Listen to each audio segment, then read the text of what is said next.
Let me continue to read the book Capital Ideas: The Improbable Origins of a Modern Wall Street by Peter Bernstein. It is a book that inspired me many years ago. Although 2008 financial crisis has shown that the modern financial theory is not complete. It has its own problem. I have to mention this again. Last time I was reading introduction. The introduction is quite long, so I finished only the first part. Now it is the second part. Many of these innovations lay hidden in academic journals for years, unnoticed by Wall Street until the financial turbulence of the early 1970s forced practitioners to accept the harsh truth that the investment is a risky business. This was the key insight that the academic brought to Wall Street. Waiting for one's shape to come in is inevitably uncomfortable and uncertain. They declared, but there is no way to avoid the discomfort or to foretell just what the future holds in store. Wall Street responded to this urgent message by expanding the variety of mutual funds, by showing heightened interest in international investing, and by devising new instruments of corporate finance. Moreover, it discovered new sources of return in such risk-controlling techniques as options, futures, swaps, portfolio insurance, and other exotic measures. Some of these innovations produced unforeseen and undesirable outcomes. Financial markets, like many other creations of the human imagination, mixed dangerous tendencies with wholesome impulses. Most economic crises, in one way or another, have originated from abuses in the financial system, which may explain why orthodox economists have traditionally shunned their brethren in the finance departments. Stocks and bonds, for example, by their very nature, invite speculation and even corruption.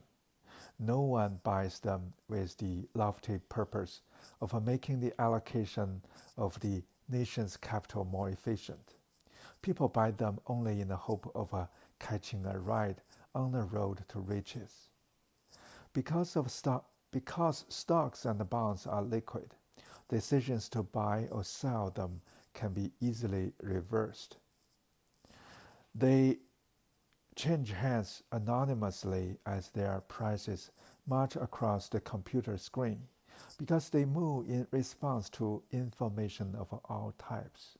The player who gets the information first has an enormous advantage. They fluctuate in sympathy with one another, so that the trouble in one place often spreads across the markets. Chaos theory reminds us that the flutter of a butterfly's wings in Mexico can turn out to be the cause of a tidal wave in Hawaii. Most important, the prices of stocks and bonds reflect people's hopes and fears about the future, which means they can easily wander away from the realities of the present. There's no way to purge financial markets of these attributes. Efforts to do so, and regulation has come in many different forms, impair the efficiency with which financial assets perform the broad social function of serving as a store of value, liquidity, low transaction costs, and the freedom of investors to act on information are essential to that function. If individual investors had dominated the financial markets during the 1970s and the 1980s, the revolution we have been describing would in all likelihood never have taken place. the ingenious journal articles would have stimulated the more ingenious journal articles, but the little changed world have occurred on Wall Street. In any case, tax constraints and high transaction costs would have prevented individual investors from transforming their portfolio to accord with the new theories. Most individual investors work at the job only part-time and cannot undertake the long study and constant attention required by the application of innovative techniques.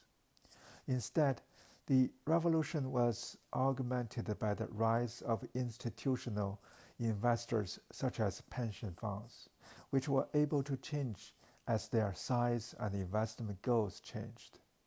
In the 1950s, financial institutions were far from performance-oriented.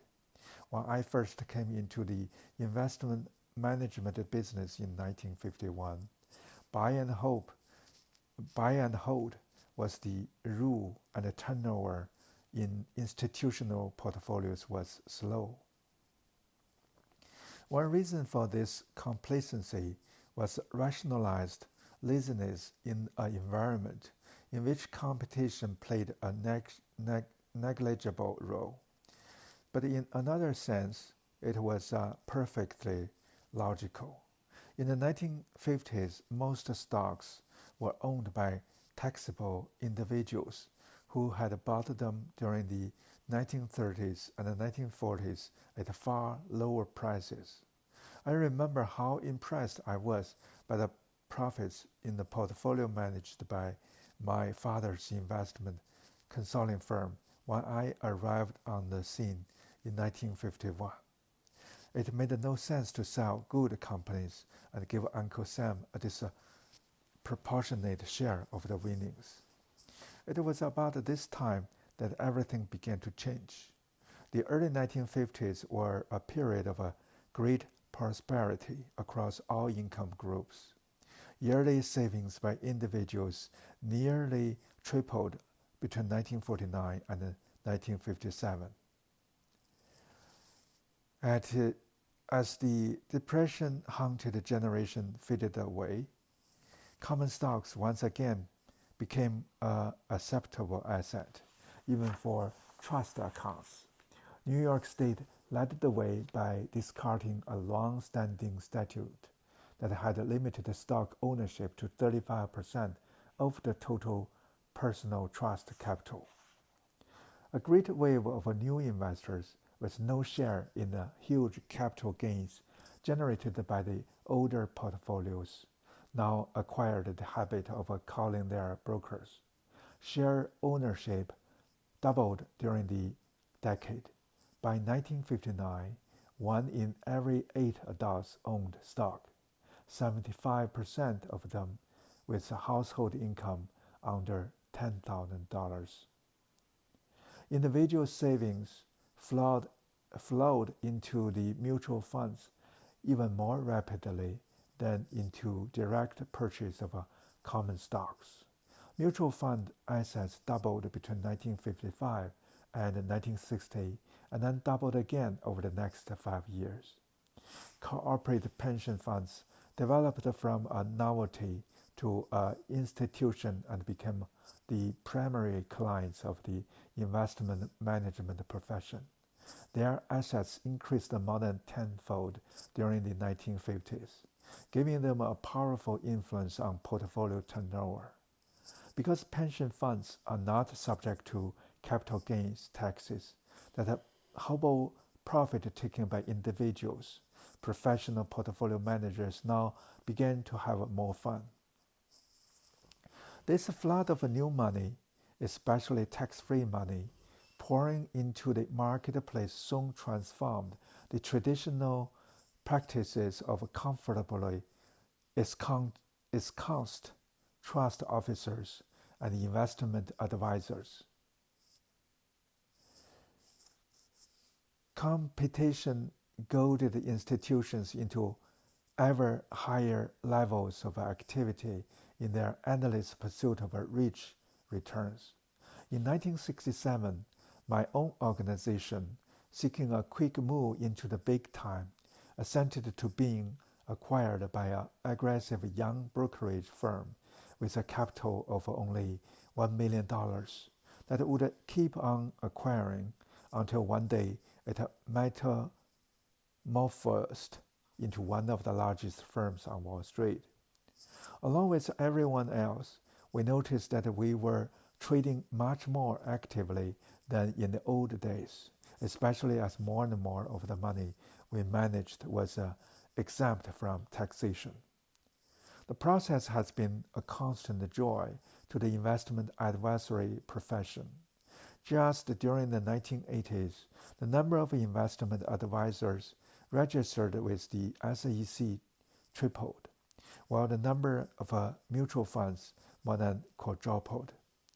Dave Williams, chairman of one of the largest mutual fund organizations, recently quipped that investment management is the only professional enterprise in America with more competitors than clients. There are giants among them. Nearly 100 portfolio management organizations now have over $10 billion each under management. The 10 largest manage $800 billion of financial assets out of an institutional total of some $5 trillion in stocks, bonds, and real estate. Citibank, which was number one in 1977 with $26 billion, would barely have made the top 25 in 1989. The tried and true methods of managing portfolios that my older partners taught me in the 1950s were ill-suited to the management of the vast sums that accrued to institutions as the years went by. Everything had to be revised: investment objectives, diversification patterns, trading strategies, client contracts, definitions of risk, and standards of performance. The merry game of just picking the best stocks and tucking them into a client's portfolio had worked well enough when portfolio management organizations were small. My firm, with less than $100 million under management when we were acquired, had no trouble running portfolios with less than 20 positions. As organizations grow in size, that scale of operations were no longer practical. Managers with $5 billion under management and with only 20 holdings in a portfolio have to put $250 million into each position. To accumulate such large holdings and to liquidate them later on tends to move stock prices so far that the sheer cost of a transaction cuts deeply into the portfolio's rate of return. Many of the go-go managers of the 1960s ignored that reality and continued to act though they were still managing small portfolios.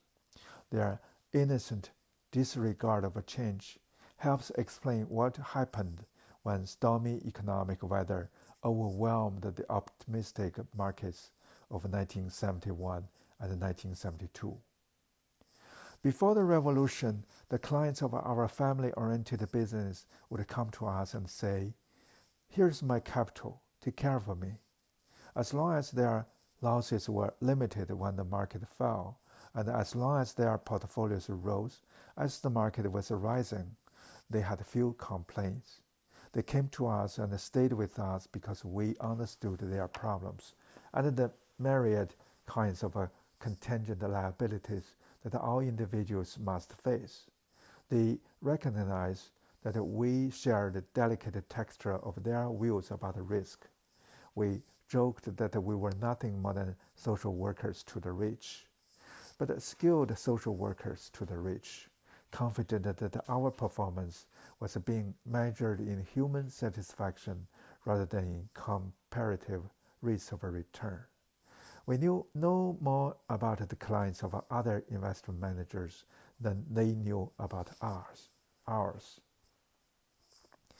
But when corporate pension funds and university endowments replace individuals as the dominant clientele, the manager-client relationship undergoes a transformation. Social work goes out of fashion. Personal relationships, though still important, grow more tenuous.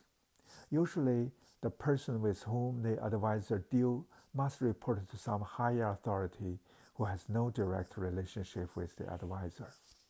The shareholders in mutual funds seldom know the names of the people who manage their money. Anyone who is interested can find out how much the General Motors pension fund has to invest. Whether Yale is dissatisfied with the way XYZ Associates has been managing their endowment fund, or how well ABC Management performed last year. As the financial markets multiplied and as institutions and professional managers became the principal players, innovation was inevitable. But the innovation must be preceded by theory, and the role of theory in the financial revolution took some surprising twists and turns. The intellectual roots of most revolutions reach back to men and women who are also deeply involved in motivating what happens. Not so the makers of the revolution in finance. None of the pioneering work in either theory or practice was done in New York, the greatest financial market in the world. Most of the pioneers were professors with a taste of higher mathematics, strange bedfellows for the hard-nosed veterans of boom and bust. Few of them ever played the market with more than a few $1,000s of their own, nor did they shout their theories from the rooftops. With only a couple of exceptions, they were content to publish their ideas in academic journals and to debate them with their colleagues. When their articles began to appear in the journals, adorned with fancy equations made up of Greek symbols, the few investors who were aware of them considered their ideas a joke dreamed up by a bunch of eggheads who had never owned, much less managed a portfolio. One distinguished practitioner, in an interview in 1977, dismissed their theorizing as a lot of baloney. Another referred to them as academia nuts. When three of them were chosen to share the Nobel Prize in Economic Science in October 1990, few outsiders had the slightest idea of who they were, what they had done, or why they deserved the most coveted prize in economics, a discipline that itself was slow to claim them as its own. One of the laureates remarked that their receiving the Nobel Prize was sort of like the Chicago Cubs winning the World Series. For most of the scholars who pioneered the revolution, coincidence rather than any ideological passion determined the course of their work. One was a college varsity football star who had originally planned to teach French. Another was an astronomer. One dismissed his early fascination with finance as a terrible mistake. Others had settled on mathematics, engineering, and physics as their chosen fields. Such partiality may explain why most of them viewed the stock market as nothing more than a rich source of data and fascinating intellectual puzzles. Another major player in the revolution was the computer itself. None of the theories we share be describing here would have had any practical applications, or could have been tested for its real-world relevance had this revolutionary device not been available. Its extraordinary capabilities opened the way to theoretical frontiers that might otherwise have remained hidden. By transforming the sheer mechanics of financial transactions, the computer shaped their outcomes as well. As theories about how capital markets function and how investors should manage their affairs are latecomers in the history of ideas. All but three of the principals in this story are still alive, and only four of them are over 60 years old. I sat with each of them for hours at a time, asking where their ideas had come from, how they developed and applied them, and what they had experienced during their unpredictable journey. They told me that to conceive and develop a new theory is a high adventure. Though many of them were somewhat shy, none was faint-hearted. Moments of silent contemplation alternated with spirited disagreements with the views of colleagues and other theorists. If the answers they were seeking had been obvious, they explained, someone else would already have uncovered them. Francis Crick, a co-discoverer of the structure of DNA, once described the path of discovery this way. I think that's the nature of discoveries. Many times, that the reason they are difficult is that you have got to take a series of steps, 3 or 4 steps, which if you don't make them, you won't get there. And if you go wrong in any one of them, you won't get there. It isn't a matter of one jump. That would be easy.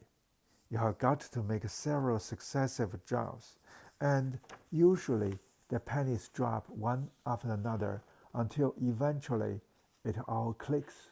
Otherwise, it would be too easy. Like all innovators who challenged accepted beliefs, the scholars who triggered the revolution in finance and investment were seldom welcomed with open arms. Some critics accused them of being incomprehensible. Others complained that they had discovered nothing new. Stephen Jay Gould, the Harvard paleontologist and historian of science, has complained that we modern scholars often treat our professions as fortresses and our spokespeople as archers on the parapets, searching the landscape for any incursion from an alien field. Like most adventures, these scholars end up someplace different from where they had expected to land. They had begun their exploration of the stock market as a way to solve some interesting hypothetical problems. Once having started down this path, they could not stop. In the end, they succumbed to the fascination of the stock market, and it conquered them. Most of the men in this book, prolific as theoreticians in finance, have at one time or another been associated with a Wall Street firm or a major investment organization. I will also be telling the stories of 6 innovators who put the new theories into practice. Here we see the revolution in action. These adventurers in search of a financial reward shared many of the experiences of the theoreticians: self-doubt, reluctant colleagues, career risks, and uncertainty accompanying them all the way. This book reflects my own adventures as an active participant in financial markets for over 40 years. At first, I found the new theories emerging from the universities during the 1950s and the 1960s alien and unappealing, as did most other practitioners. What the scholars were saying seemed abstract and difficult to understand, and beyond that, it seemed both to demean my profession as I was practicing it, and to prescribe radical changes in the way I should carry out my responsibilities. Even if I could have convinced myself to turn my back on the theoretical structure that the academics were erecting, there was too much of it coming from major universities for me to accept the view of my colleagues that it was a lot of baloney. Finally, the market disasters of 1974 convinced me that there had to be a better way to manage investment portfolios. It was in that year that I founded the Journal of Portfolio Management to help others to learn what the new theories were all about. My goal was to build a bridge between Gong and Tong, to foster a dialogue between the academics and the practitioners in language they could both understand, and thereby to enrich the contributions of both. The first issue of the journal appeared within weeks after the collapse of the great bear market of 1973-74, which probably explains the journal's immediate acceptance. The time was right for opening mind that had been closed to unfamiliar ideas. The lead article alerted the investment management professions to the consequence of the appalling loss of wealth that had just taken place. The author, James Vertin, was chief investment officer for the trust accounts at Wells Fargo Bank in San Francisco, and one of the earliest advocates of the use of the new theories. He warned, quote, "Current and prospective customers are increasingly suspicious, hesitant, and downright skeptical that the professional investment management can consistently provide benefits that justify its cost. The dissatisfaction is pervasive. They are afraid of us and what our methods might produce in the way of a further loss." End quote. And yet, he pointed out, it doesn't have to be that way. This book celebrates the innovators and the thinkers who showed us how it ought to be, as well as the pioneers who brought about the improbable wedding between academia and Wall Street. That's the end of the introduction.